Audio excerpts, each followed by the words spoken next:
spasavanja u zavisnosti većine neprijateljskih snaga, najčešće započinje vatrene dejstvima snaga lovačke obarbarske avijacije koju smo vidjeli od strane supergaleba G4.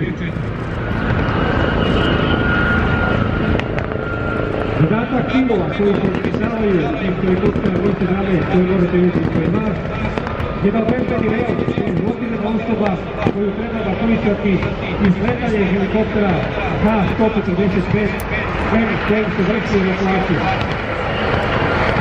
Našu pažnju usmeravam na najveća helikoptera H-145.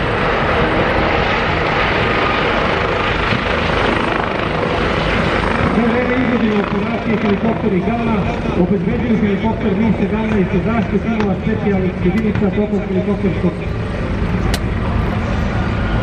desanta.